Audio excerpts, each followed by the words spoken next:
கவில போதே கவில போதே. அங்க ஒரு போட் இருக்கு, அதுல ஒரு ஆள் மட்டும் தான் போக முடியும். நான் அதுல போயிடுறேன். என்னங்க இந்த இடத்துல அந்த மனைவி அந்த கணவனை பார்த்து என்ன சொல்லியிருப்பா? சார் நம்ம குழந்தைய நல்லபடியா பாத்துக்கோங்கன்னு சொல்லிருப்பாங்க. எப்படிப்பா கரெக்டா சொன்னா? உனக்கு முன்னாடி இந்த கதை தெரியுமா? இல்ல சார், எங்க அம்மா சாகறதுக்கு முன்னாடியும் எங்க அப்பா கிட்ட இப்படி தான் சொன்னாங்க. தனியால அவங்களோட பிள்ளைய அந்த அப்பா வளர்த்திட்டு வந்தாங்க. ஒரு நாள் அந்த அப்பா மரணிச்சிட்டாரு. அப்பாவோட டைரியில அம்மா பத்தி ஏதாவது எழுதி இருப்பாங்க. கூடவே சேர்ந்து நானும் கடலுக்கடியில சங்கமிச்சிருக்க வேண்டும். நம்ம ரெண்டு பேத்தோட மரணமும் ஒரே நேரத்துல தான் நடந்திருக்கணும். நான் என்ன செய்யறது? உனக்கு உயிர்கொல்லி நோய் இருந்தது, அதனாலதான் நான் மட்டும் தப்பிச்சு நம்ம பொண்ணை இவ்வளவு தூரம் வளர்த்து எடுத்திருக்கேன். வாழ்க்கையில நல்லது கெட்டதுன்னு எல்லாமே நடக்கும். சில நேரங்கள்ல நம்மளால அதை புரிஞ்சுக்க முடியாம போகலாம்.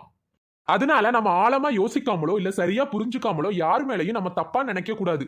முதல்ல மன்னிப்பு கேட்கறாங்கன்னா அவங்க தப்பு செஞ்சிருக்காங்கன்னு அர்த்தம் இல்ல, அவங்க உறவுகளை மதிக்கிறாங்கன்னு அர்த்தம். தினமும் சிரிப்புடன் இந்த நாளை தொடங்குவோம்.